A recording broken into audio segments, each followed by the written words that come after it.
Boka. Mama dah boka gede. Allah menciptakan Yesus. Di mana Allah menciptakan Yesus? Ya kan? Aku puji Yesus kan. Coba. Bagaimana Allah menciptakan Yesus? Di mana ayatnya? Dengar le, Ana mungkin Tidak, saya tidak akan dengar. Kalau yang tidak ada Anda adakan, saya tidak akan dengar. Dengar le. Tidak mau saya dengar. Saya tidak mau dengar. Ketika Anda mengatakan Allah menciptakan Yesus, tunjukkan ayatnya. Kalau tidak, saya turunkan. Ketika ketika Teguh Amirus mengatakan bahwa Allah menciptakan Yesus. Nah, ayatnya di mana? Ya, ini kita berbicara tentang iman. Ini bukan kita bicara sembarangan, bukan asal-asal kita bicara, bukan asal kita sharing di sini, ya. Kita bukan asal sharing, tetapi apa yang kita sampaikan ini didengar oleh 666. 666 ini lucu sekali nih angkanya. Bapak Ibu tolong tetep bayar supaya naik, jangan angka 666 ya. Ini jelek sekali. Sudah 670. Nah, jadi ketika Teguh Amirus mengatakan bahwa Yesus diciptakan Allah atau Allah menciptakan Yesus, tunjukin ayatnya di mana, alamat ayatnya di mana. Silakan Teguh. Kita kan Effendi sudah baca ayat. Tidak. Saya mendengar dari Abang. Ketika Abang mengatakan Allah menciptakan Yesus, Abang tunjukkan di mana Allah menciptakan Yesus. Hasil yang kita baca ayat, logika itu ada. Coba, di mana? Ya kan? Ayatnya. Contohnya, ini Pendi, gue bilang ya kan. Enggak. Ini yang Anda bilang Allah menciptakan Yesus, tunjukkan ayatnya di mana Allah menciptakan Yesus. Nggak bisa dibenarkan, nggak mungkin kan sesuatu yang diciptakan sama dengan pencipta, nggak mungkin. Shalom Bapak Ibu, Saudara yang dikasihi Tuhan Yesus dimanapun saat ini Saudara berada. Kali ini saya mengajak setiap kita untuk mendengarkan penyampaian dari seorang murtadin asal Aceh ya. Asal Aceh yang mengatakan bahwa kenapa banyak yang muslim itu meninggalkan iman kepercayaannya yang lama alias murtad ya, zaman sekarang pindah agama dan mengenakan kepercayaan yang baru di luar Islam, entah itu Kristen, Hindu dan sebagainya saudaraku. Karena ada beberapa penyebab yang pasti ya menyebabkan mereka itu meninggalkan iman kepercayaan yang lama. Dan murtadin Aceh ini berani mengutarakan dan menjelaskan apa yang ada di firman Tuhan melalui media sosial ya, khususnya TikTok dan YouTube. Karena saya percaya murtadin ini sudah pasti belajar dan dijamah oleh Roh Kudus untuk melayani lagi gitu. Biasanya kan kalau udah pindah agama, udahlah cukuplah, takutnya nanti berbahaya dan sebagainya. Tapi murtadin ini malah menginjili dan mendalami firman Tuhan. Untuk itu saudara, tanpa berlama-lama saya mengajak setiap kita untuk mendengarkan apa yang disampaikan seorang murtadin ini ya, murtadin Aceh ini yang mengatakan bahwa beberapa penyebab orang Islam itu meninggalkan iman kepercayaannya yang lama alias murtad. Mari kita simak dulu video berikut ini. Muslim, jadi ya akhirnya kayak jadi hidup saya tuh nggak jelas gitu, benar-benar nggak jelas. Jadi kenapa saya mengatakan saya di sini bersaksi hanya menyaksikan bagaimana kemurahan Tuhan, kebaikan Tuhan di dalam kehidupan saya, ya, hanya itu saja. Jadi saya menikah itu di usia 24 tahun dan punya anak di usia 25 tahun. Setelah jadi saya menganut jadi muslim, jadi benar-benar muslim ya, benar-benar muslim itu selama saya menikah gitu.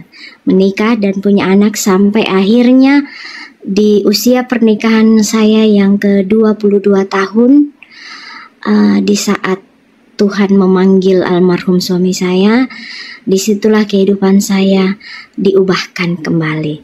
Tuhan menangkap kembali saya gitu.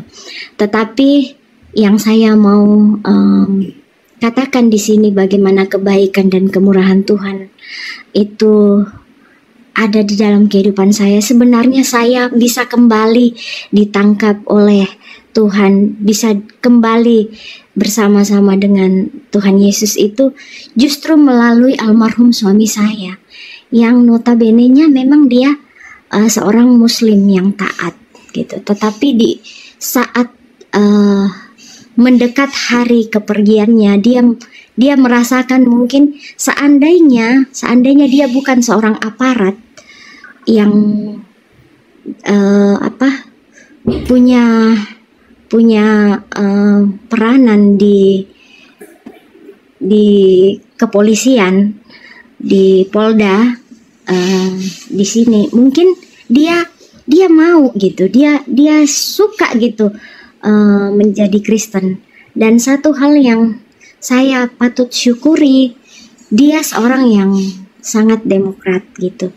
Dia tidak melihat dengan kacamata yang pada umumnya kami masyarakat di sini itu sangat cukup ekstrim gitu, cukup ekstrim dalam beragama gitu. Jadi kalau kami itu muslim, ya kami itu benar-benar bagaimana. Suatu ketika saya itu bertanya sama suami saya, "Pak, saya malu di kantor saya, tinggal saya seorang diri, saya karyawati yang paling tua, tetapi saya seorang diri yang tidak berhijab.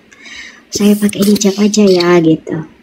Tetapi meskipun dia seorang muslim yang taat, suami saya tidak pernah, justru dari beliau yang tidak pernah mau mengizinkan saya berhijab. No, katanya. Hijab itu adalah pakaian budaya orang Arab sana. Kenapa mereka memakai di sana pakaian seperti itu, seperti syar'i dan menutup semuanya? Itu karena keadaan geografisnya dan bagaimana orang-orangnya di sana. Laki-laki di sana itu tidak bisa melihat tubuh perempuan terbuka gitu. Jadi kamu hidup di negara Indonesia tanpa berhijab pun kamu bisa menjadi seorang muslimah kalau kamu mau menjadi seorang muslimah yang baik gitu. Dan dari situ suami saya memberikan buku saya masih ingat karangan buku itu, judulnya Perempuan, dari Kiai Haji Quraisy Shihab. Jadi saya justru banyak belajar dari beliau yang pemikirannya sangat terbuka gitu. Dan justru dari suami saya lah yang mendorong saya untuk lebih kepada hal-hal yang tidak terlalu ekstrim. Bahkan anak saya yang kuliah di luar daerah kami, itu dia sangat aktif dalam aktivis mahasiswa Islam gitu. Dan itu suami saya ayahnya itu mewanti-wanti, kakak nggak boleh terlalu aktif. Saya juga heran ya, harusnya seorang orang tua itu bangga kalau anaknya, karena anak-anak saya ini basically-nya dari sekolah Islam terpadu semua gitu. Sejak kecil sampai dia ini sekolah Islam terpadu, meskipun tidak dipesantrenkan, tetapi semua dari basicnya sekolah Islam terpadu. Anak saya yang paling tua itu sudah di saat dia SMU, dia sudah menjadi seorang penceramah gitu. Jadi dia pada saat dia kuliah dia sangat aktif gitu. Bahkan anak itu terdidik karena ibu saya Kristen itu, kalau Natal kami kan pergi Natal ke rumah orang tua gitu. Itu sama anak saya yang pertama itu, "Mah, Pa nggak boleh mengucapkan selamat hari raya kepada umat lain." Entah dari mana doktrin ini. Jadi memang satu pembelajaran buat anak-anak kita. Kalau dia udah masuk di perguruan tinggi, ada aktivis-aktivis yang memang mencuci otak mereka, mendoktrin mereka itu sampai segitunya gitu loh. Tapi puji Tuhan memang semuanya, justru saya bersyukur meskipun almarhum suami saya meninggal dalam keadaan dia masih muslim, tetapi saya percaya hatinya itu sudah kepada salib, kepada Kristus. meskipun dia juga meninggal dalam keadaan muslim, tetapi suatu ketika ada satu momen dia pernah mengantar keluarga saya, kakak saya masuk ke dalam mengantar ke gereja sebenarnya, tapi cuman mengantar aja, tapi pada saat itu dia nggak kembali dan ternyata dia ikut beribadah, dan pada saat itu gereja tersebut sedang mengadakan perjamuan kudus dan dia ikut. Jadi saya percaya meskipun dia dalam keadaan meninggal dalam masih di seberang, tetapi dia sudah dimateraikan oleh tubuh dan darah Kristus karena dia sudah ikut perjamuan kudus, dia sudah makan hosti dan anggur sebagai lambang tubuh dan darah Kristus. Justru dari suami saya itulah yang membawa anak saya itu mengatakan gini, kakak nggak boleh dong punya pemikiran kayak seperti itu. Oma itu adalah ibunya mama. Ya, kira-kira kalau kakak ada yang mengatakan seperti ini, ibunya kakak itu nggak boleh disalami, nggak boleh dihormati. Kira-kira kakak mau nggak? Gitu. Ya enggak lah. Nah, kayak itulah kakak boleh mengatakan itu, tetapi kakak jangan mengajari mama untuk berdosa kepada ibunya. Itu oma adalah ibunya mama gitu. Dan puji Tuhan, pengajaran-pengajaran sekecil ini bisa berdampak buat anak saya. Lalu puji Tuhan, dia mungkin dengan doktrin yang begitu keras dia dapatkan sebagai aktivisnya di kemahasiswaan, remaja masjid lah kayak gitu ya. Itu membuat dia sedikit enggan, tapi ya karena dia menghormati ayahnya, makanya dia mau melakukan. Dan pada saat mendekat, karena almarhum suami saya terkena penyakit kanker, jadi itu cukup lama, di bawah 4 tahun kami mengikuti pengobatan kanker itu. Di masa-masa seperti itu justru suami saya sering banyak mendengarkan khotbah-khotbah rohani dari YouTube. Sampai di hari-hari terakhirnya, justru beliaulah yang mengatakan begini kepada saya, "Ma, kalau saya pergi, kamu akan menjadi orang tua tunggal. Selama ini saya tidak pernah mengajarimu menjadi seorang muslimah yang terlihat nampak di luar sana bahwa seorang muslimah itu begini, yang kamu lihatlah. Dan saya tidak pernah memaksa kamu untuk sholat. Kamu sendiri kalau sholat selalu mengeluh gitu." Memang saya sering mengeluhnya kayak gini, "Aku males pak sholat gitu." "Kenapa?" katanya, "Pada sholat itu wajib." Lah, aku tuh tidak pernah merasa pada saat aku sholat itu hatiku tuh sampai gitu. Karena pada saat aku membaca surat-surat itu, mulai dari Al-Fatihah sampai surat-surat lainnya di saat kita sholat, itu karena saya nggak tahu artinya gitu. Saya nggak tahu saya berbicara kepada siapa. Kan enak kali gini loh Pak, kalau saya tuh ngomong kayak gini, "Tuhan, terima kasih buat hari ini, saya sudah bekerja seharian, saya udah capek, saat ini saya mau tidur." Nah itu kan kata-kata kayak gitu, saya lebih enak gitu, saya bicara akrab dengan Tuhan gitu, saya lebih dekat gitu, berasa saya kalau berbicara dengan Papa gini sebagai orang terdekat saya gitu. Tapi kalau saya ini, karena saya nggak tahu artinya gitu, saya tidak pernah belajar huruf hijaiyah gitu, saya mengajinya juga tidak pernah intens, jadi saya nggak tahu gitu. Jadi terus gimana doa saya itu sampai, gimana hati saya itu sampai gitu loh Pak gitu. Jadi ya sejak itu memang mendiang suami saya udah nggak pernah memaksa saya sholat. Katanya gini, karena dia orang Jawa, wis karepmu lah wis gitu. suka-sukamu gitu, mau sholat mau enggak gitu. Tetapi beliau sangat taat gitu, tapi dia tidak pernah memaksa saya untuk sholat. Tetapi anak-anaknya semuanya dididik, makanya disekolahkan di sekolah Islam terpadu, dan pendidikan agama anak-anak saya itu cukup bagus untuk pendidikan agama Islam. Jadi di hari dekat dia pergi, dia mengatakan, "Ma, kalau saya pergi, kembalilah ke gereja. Karena kamu akan menjadi seorang orang tua tunggal nanti. Kamu harus punya pegangan hidup. Pegangan hidup itu apa? Adalah iman. Iman yang membuat kamu kuat, iman yang menuntun kamu hidup benar." Gitu. Karena tidak akan mungkin kamu hidup fine-fine aja, mulus-mulus aja. Akan ada nanti banyak cobaan, baik dari hal nanti mungkin ada seseorang yang mau deket-deket dengan kamu, dalam arti kamu mencari lagi pasangan hidupmu, atau dalam segi keuangan.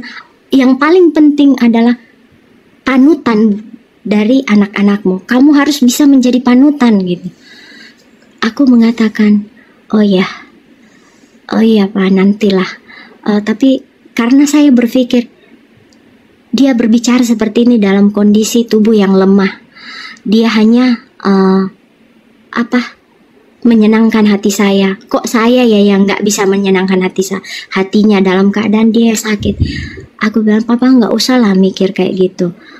Dia juga mengizinkan, selagi saya masih hidup, saya mengizinkan kamu kalau ingin menikah lagi silahkan, monggo. Yang penting itu sepadan dengan kamu, dan dia mau menerima kamu apa adanya dengan segala kekurangan dan kelebihanmu, dan terutama bisa bertanggung jawab kepadamu dan anak-anakmu. Aku bilang lah, aku setidaknya kalau dia aparat seperti Papa, ya setidaknya paling rendah pangkatnya atau jabatannya kurang lebih setingkat Papa, paling rendah loh, aku bilang gitu. Aku bercandain dia. Mendiang suami saya. Kalau dia seorang ini, dia harus seorang profesional gitu. Kalau dia seorang pengusaha, dia paling enggak dia udah punya PT gitu. Standarku tinggi. Sampai mendiang suami saya itu bergeleng-geleng kepala. Mama, sadar diri Mbok ya, sadar diri, kamu tuh udah tuir, udah janda nanti, mana ada yang mau kayak gitu. Maka janganlah berkata gitu Pak, udahlah gitu. Aku buat hatinya senang. Tetapi dia terus memaksa. Bahkan suatu hari dia berkata gini, Ma, carikanlah aku seorang pendeta yang bisa mendoakan orang sakit. Karena aku lihat di YouTube banyak orang yang disembuhkan dengan doa-doa. Itu tergantung iman Pak, gitu ku bilang. Biarpun seorang pendeta yang urapannya yang Tuhan pakai untuk memberikan kuasa mujizat kesembuhan, kalau Papa nggak percaya, nggak punya iman, nggak bakal sembuh gitu. Itu yang saya tahu dulu, saya dengar gitu. Dibilangnya kayak gini, pokoknya Mama harus ke gereja aja nanti. Karena pada saat itu, di saat beliau pergi itu dalam situasi COVID, meskipun dia tidak meninggal karena COVID, tapi itu kita lagi lockdown, benar-benar lockdown. Bayangkan saya ditinggal pergi, yang pada saat pemakaman hanya dihadiri beberapa orang saja karena pembatasan gitu kan, di kerumunan. Bahkan waktu itu dalam kondisi lockdown memang kita, jadi hanya saya dan anak-anak. Setelah itu merasakan hari-hari setelah dia pergi, setelah dia udah nggak ada, suami saya udah nggak ada, saya bingung. Hidup saya pokoknya nggak karuan gitu. Karena mau cari hiburan, mall semua tutup, keluar saja kita susah gitu. Jadi saya di rumah, saya nggak tahu saya berbuat apa. Hanya bisa menangis. Suatu malam saya terbangun di tengah malam. Kemudian saya kembali mendiang. Saya menangis, di saat itu saya menangis. Lalu saya ingat perkataannya, pergilah ke gereja. Lalu terus hati saya begini, saya bagaimanapun saya pernah tahu yang namanya Kristen. Saya meskipun saya tidak tahu cara berdoa lagi yang baik dan benar seperti orang-orang Kristen pada umumnya, enggak ada salahnya saya coba ambil waktu, kemudian saya coba berlutut dan saya berdoa pada saat itu. Disitulah kali pertama saya berdoa, menyebut kembali Tuhan Yesus gitu. Saya buka benar-benar hati saya, bilang, Tuhan, saya tidak tahu saya harus berkata apa. Namun sebelum saya berkata-kata, Engkau tahu, Engkau lebih tahu apa yang ada di dalam hatiku, apa yang ingin aku sampaikan.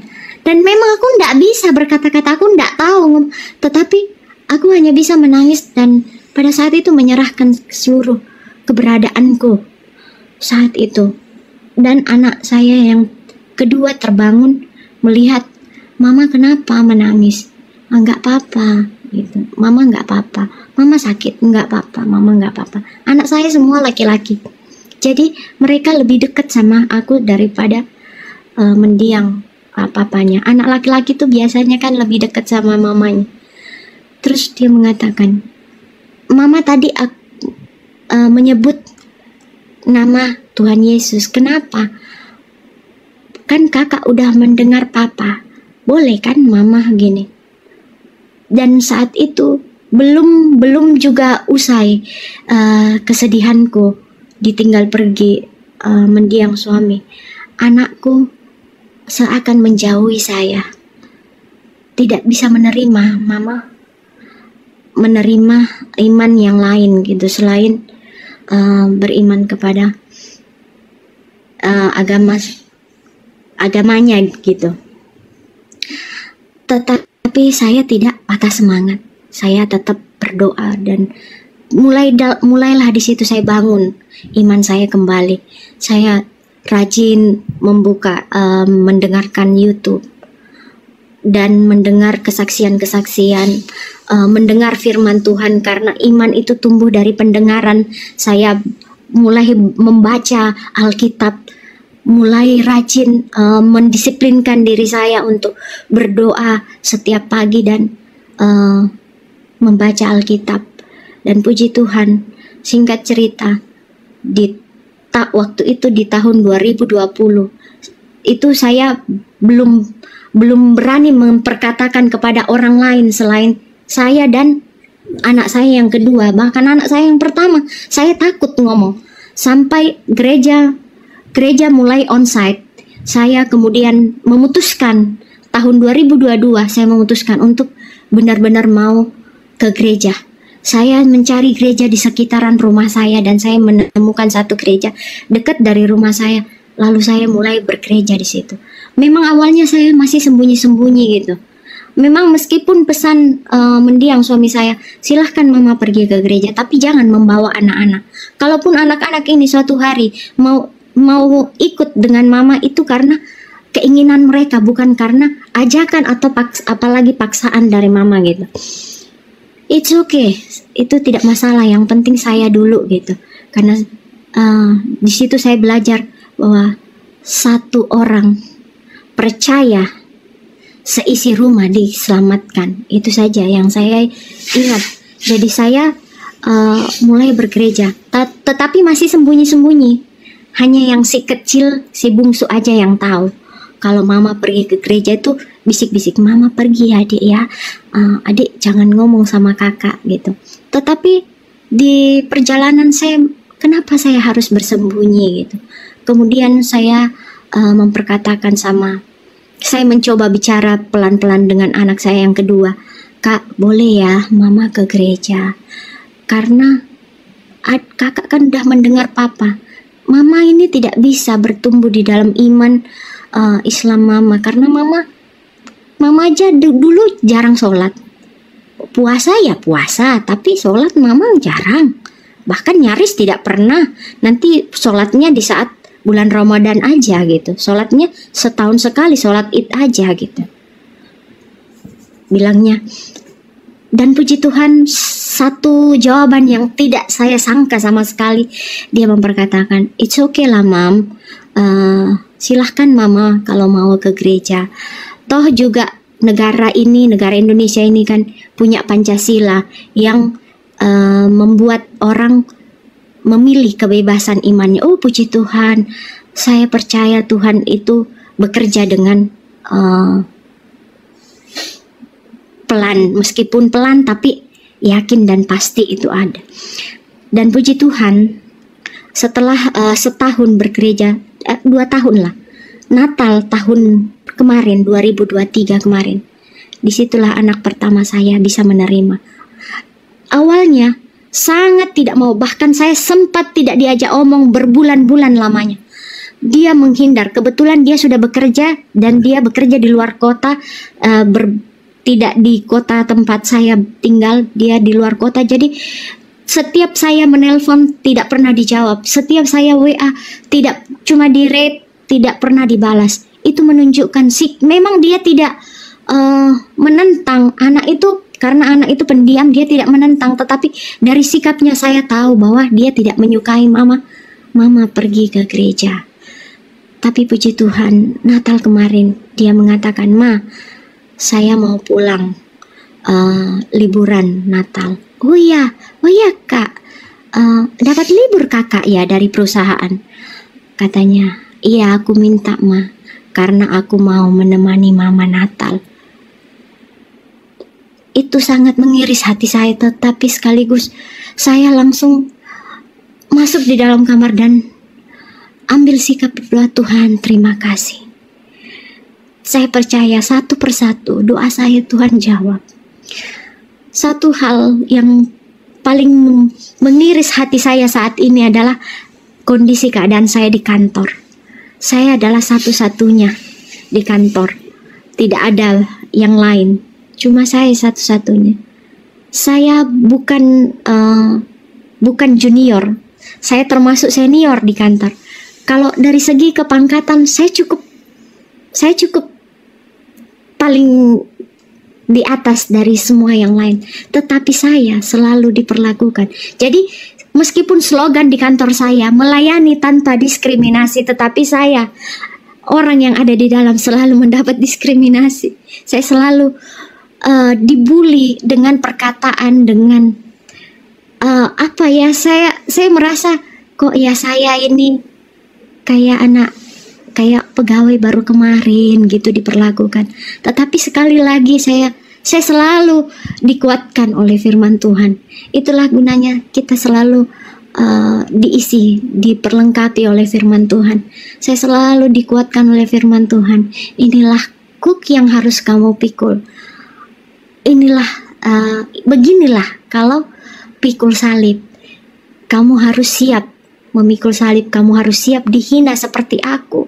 Kamu harus siap menerima perlakuan yang menyakitkan seperti aku. Itu yang selalu menguatkan saya. Dan saya baru tahu kalau kuk itu di zaman di Israel sana, di saat orang Yahudi itu adalah seperti kerbau membajak gitu, atau lembu di sana ya.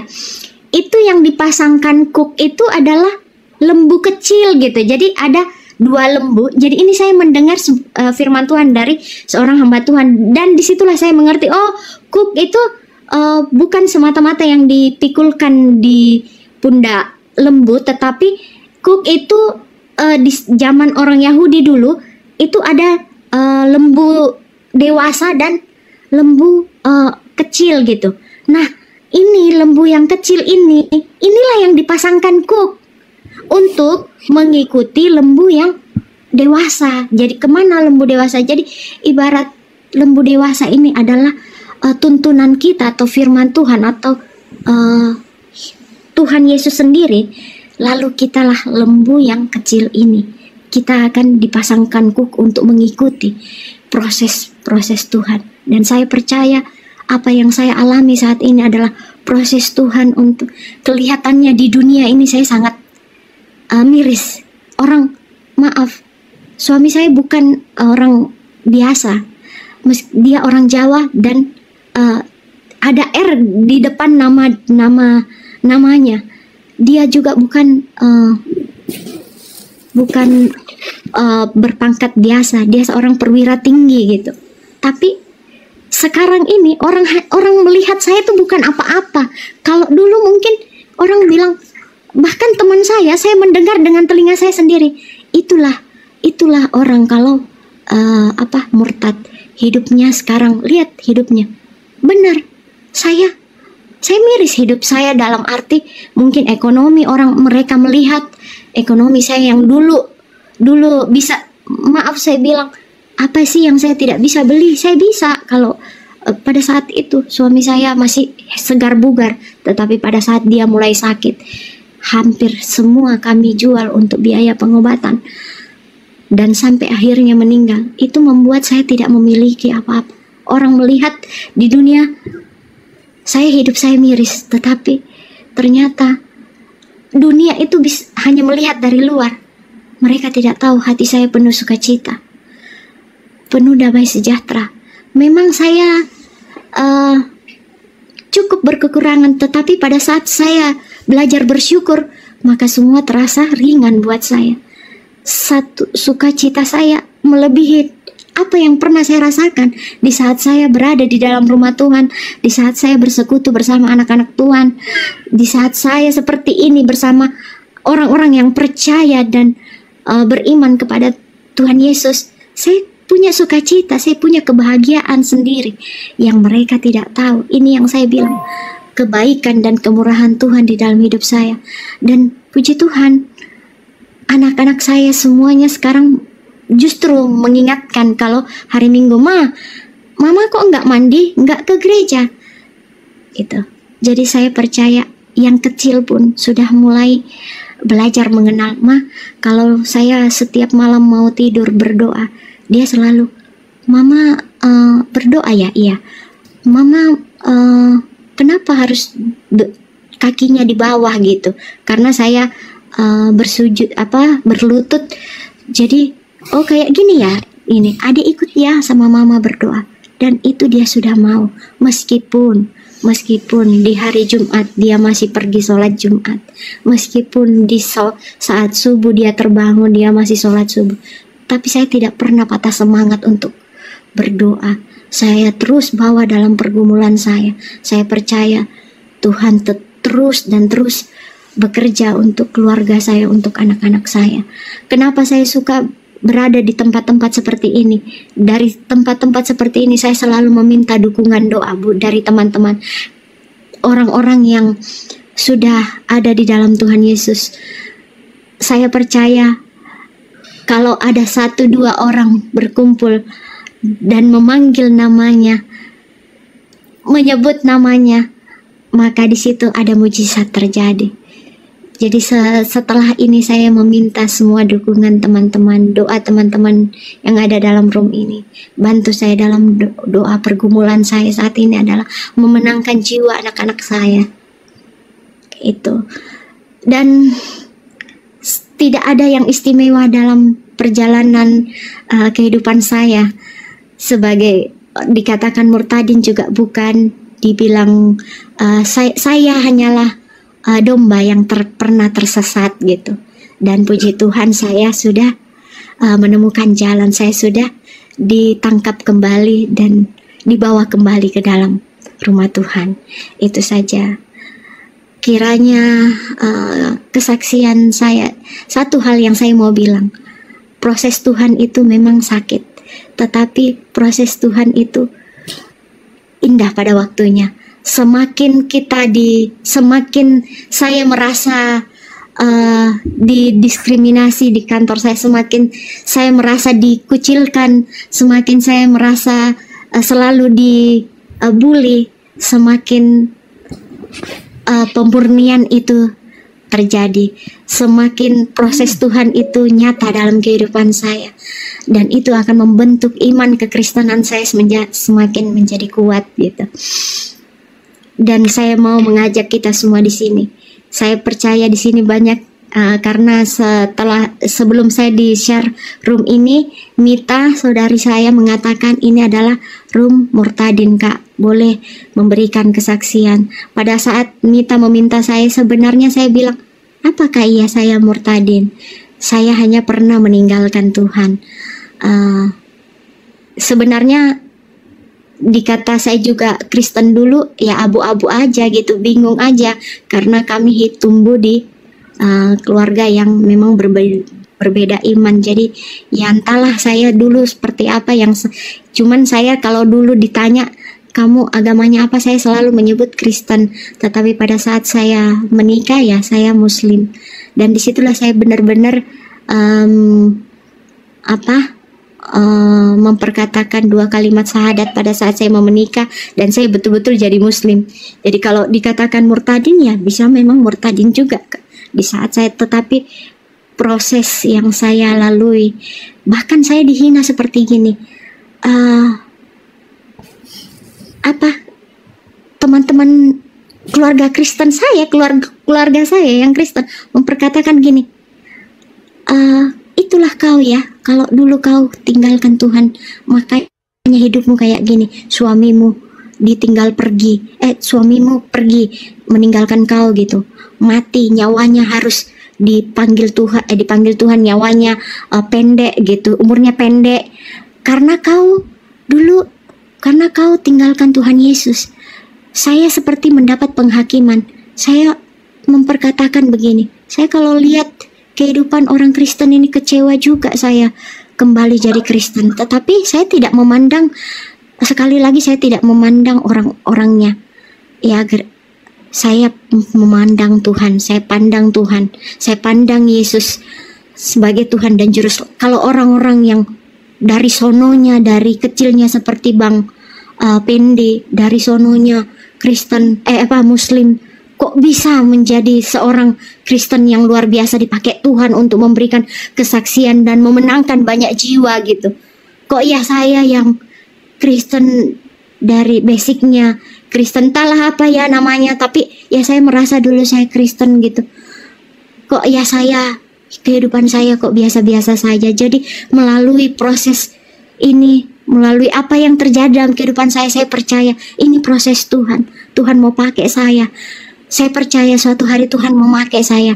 Dan saya baru bergereja selama setahun ini, masuk tahun kedua lah ya. Tuhan sudah pakai saya sudah ambil pelayanan meskipun saya hanya seorang singer. Tetapi untuk bulan depan saya sudah diberikan jadwal untuk menjadi seorang worship leader di ibadah-ibadah kecil, ibadah rumah tangga, ibadah doa di gereja. Saya percaya itu bukan karena kuat dan gagah saya. Saya percaya itu karena kasih karunia Tuhan. Tuhan memang mau pakai. Saya selalu berdoa, Tuhan saya ingin membayar waktu yang hilang 22 tahun itu. Saya pergi meninggalkan Engkau. Saya ingin membayar dengan ingin melayani Engkau Tuhan di sisa hidup saya. Saya mau Tuhan pakai saya untuk bisa menjadi saluran berkat. Tetapi untuk menjadi saluran berkat saya harus memulai dari diri saya, karena saya belum memenangkan jiwa anak-anak saya. Saya percaya untuk saya semakin dipakai Tuhan, saya harus memenangkan jiwa anak-anak saya. Dan itu bukan pergumulan yang mudah buat saya. Saya berharap kesaksian saya ini yang sangat tidak sempurna ya, mungkin dianggap biasa aja gitu, tetapi saya mau mengajak buat kita semuanya, teman-teman yang sudah berada, yang sudah mengenal Kristus, yang sudah beroleh keselamatan di dalam Kristus, jangan, tetap harus fight gitu, tetap harus menjadi berkat, saluran berkat. Saya percaya kalau kalian semuanya dipanggil untuk mengikut Dia, itu karena Tuhan mau pakai kalian semua yang ada di dalam room ini untuk menjadi kesaksiannya, untuk menjadi berkat buat banyak jiwa dimenangkan melalui kehidupan kalian. Itu aja, puji Tuhan. Mohon maaf kalau ada kata-kata yang kurang berkenan atau nggak enak dengerin. Gitu aja host, terima kasih semuanya yang di bawah yang.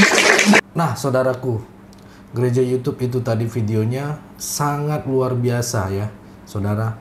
Bapak Ibu, saudara gereja YouTube yang terkasih, hari ini saya ingin berbagi kisah luar biasa tentang seorang pria bernama Murtadin. Saat saya pelayanan ke pedalaman, saya bikin namanya Murtadin aja lah ya, karena kalau saya sebut nama nanti dia berbahaya juga. Dan kisah ini tentang perjalanan imannya yang penuh lika-liku gitu ya, dari kegelapan menuju terang, dari kebingungan menuju keyakinan, dari keraguan menuju kepastian gitu ya. Murtadin ini seorang mualaf ya, yang pasti pada awalnya ragu akan keyakinannya, akhirnya menemukan kedamaian dan kebahagiaan sejati dalam pelukan Yesus Kristus gitu ya. Dia menuju keselamatan itu ya, kalau dibilang dia perjalanan menuju cahaya gitu ya. Dan kisah ini sangat luar biasa, saudara. Saya akan coba membagikan apa yang saya dapat. Murtadin ini memang dibesarkan dalam keluarga muslim yang taat gitu ya. Sejak kecil dia diajarkan tentang Islam dan menjalankan semua kewajiban dengan penuh ketaatan. Namun seiring bertambahnya usia, dia mulai mempertanyakan mempertanyakan keyakinannya.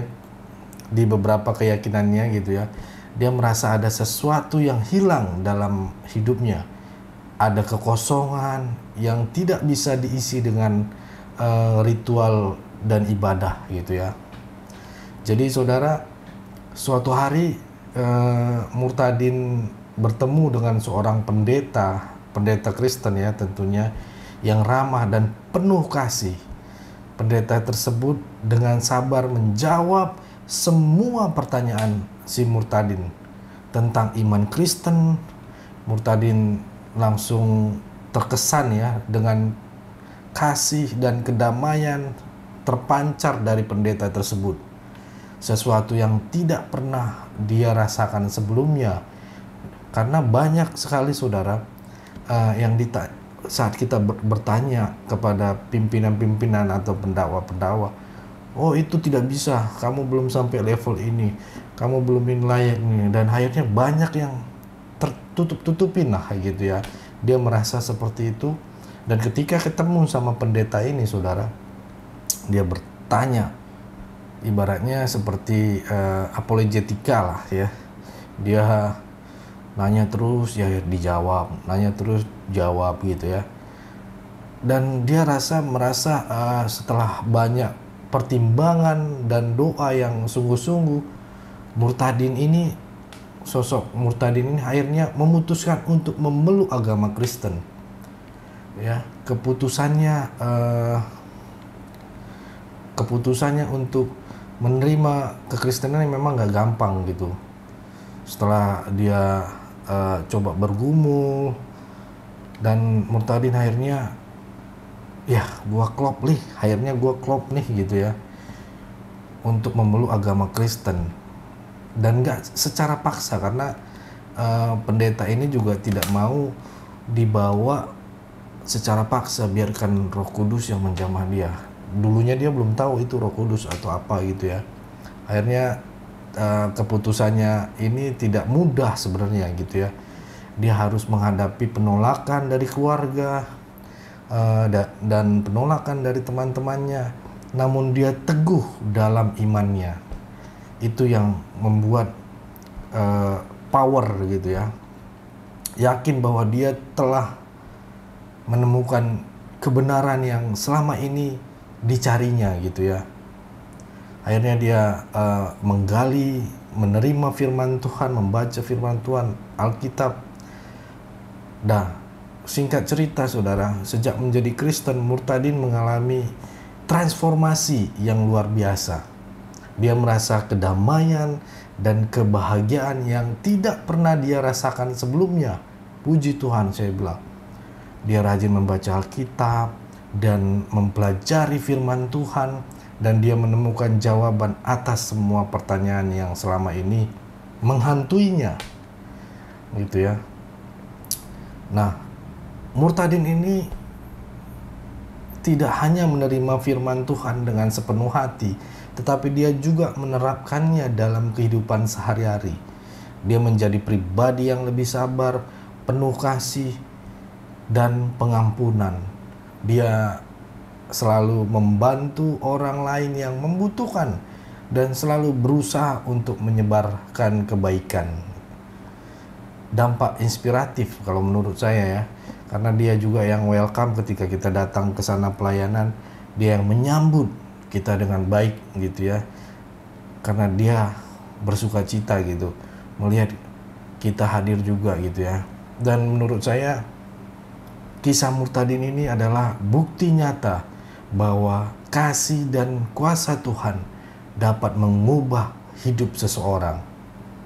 Kisahnya telah menginspirasi banyak orang untuk mencari kebenaran dan menentukan kedamaian dalam iman Kristen.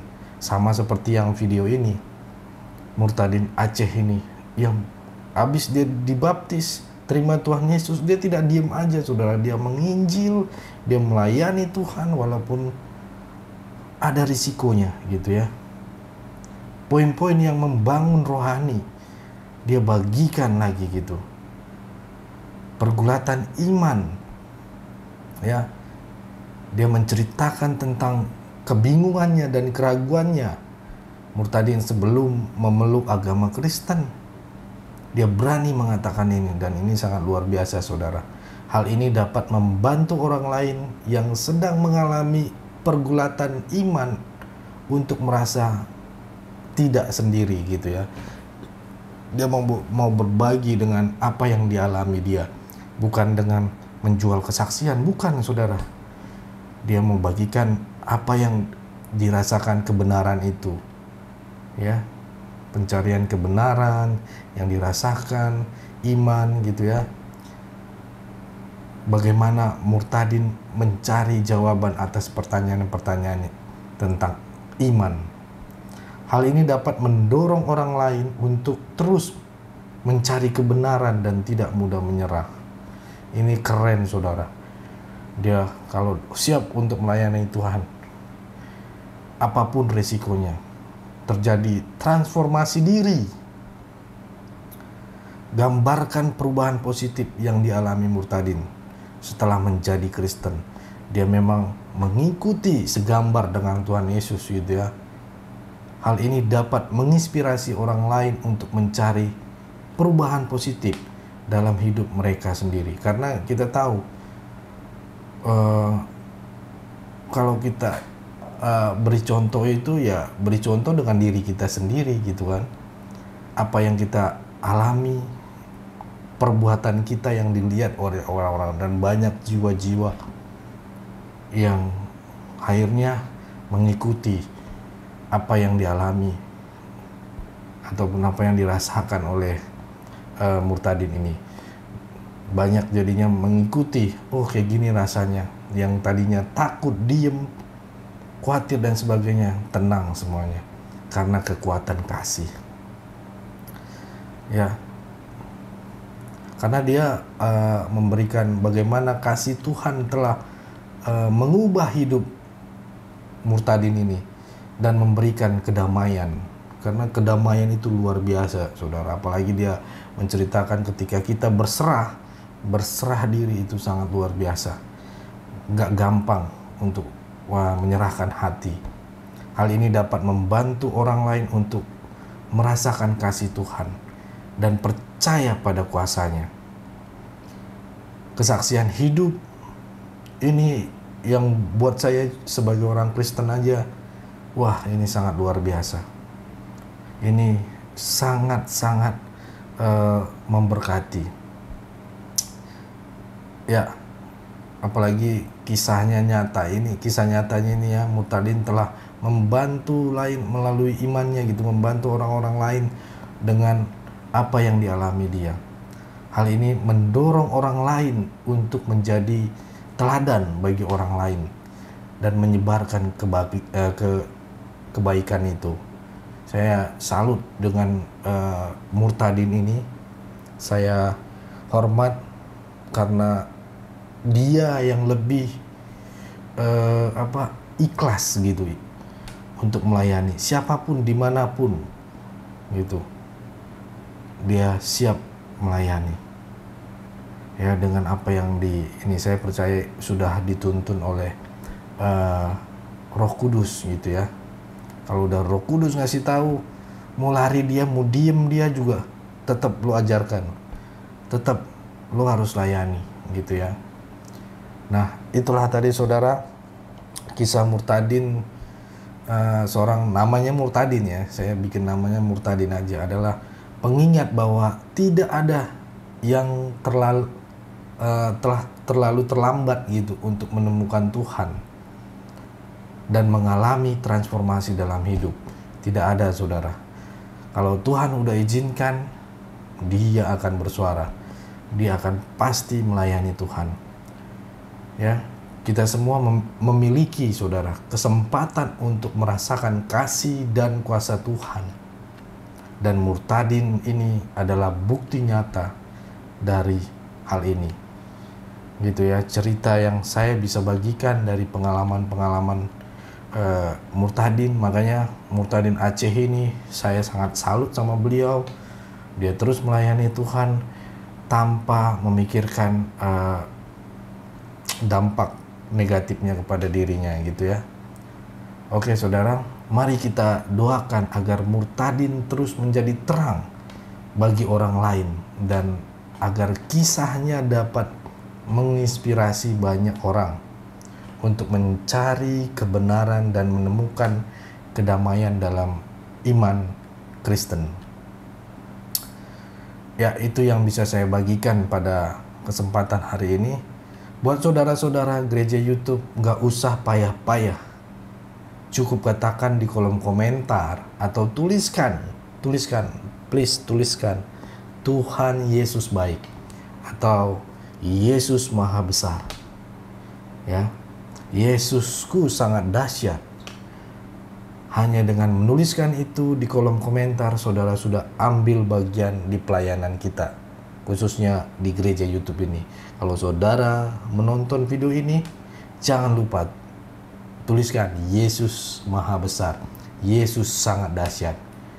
Itu sangat memuliakan nama Tuhan, dan juga kami juga senang gitu ya ketika membaca, berarti saudara sampai saat ini nonton sampai habis ya. Selain itu, agar kami terus semangat lagi buat konten rohani, tolong balas di kolom komentar dengan katakan Tuhan Yesus baik atau Tuhan Yesus maha besar. Mungkin itu aja saudaraku. Terima kasih saudaraku, terima kasih saudara gereja YouTube. Jangan lupa untuk share video ini dan juga bagikan video ini dan klik tombol subscribe ya. Itu aja dari saya. Jangan lupa untuk dengarkan pengumuman sepekan. Tuhan Yesus memberkati kita semua. God bless you all. Shalom Bapak Ibu yang kami sangat hormati dan kasihi. Dalam nama Tuhan Yesus Kristus, beberapa waktu lalu kami telah menyelesaikan pelayanan kami di pedesaan. Kami membuat satu terobosan untuk membuat mobil ambulan gitu ya, untuk transportasi. Di sana kami memang sangat melihat di sana kebutuhan transportasi di desa tersebut. Selain jalannya yang jauh dan curam, terkadang kalau ada peristiwa malam hari atau ibu hamil, mereka kasihan, bingung mau diangkut pakai apa. Maka dari itu kita putuskan bersama tim untuk menggunakan channel gereja YouTube ini untuk rekan-rekan subscriber bila ingin mengambil bagian untuk pelayanan ini bisa berbagi di rekening yang tertera di atas. Ayo ambil bagian. Kami perkirakan habis sekitar 130 juta karena untuk membeli mobil dan dekorasi ambulan tersebut. Apalagi ditaruh oksigen, peralatan oksigen dan lain-lain. Kami memohon dukungan doa, dana dari Bapak Ibu, saudara-saudari penonton gereja YouTube, orang-orang baik yang rindu berdonasi dalam melakukan atau mengirimkan di nomor rekening yang tertera di bawah ini. Kami berharap Tuhan akan menolong kami dan mencukupkan kebutuhan untuk pelayanan ini. Terima kasih, doa kami selalu menyertai saudara dan pelayanan kita bersama ini. Tuhan Yesus memberkati kita semua. Haleluya.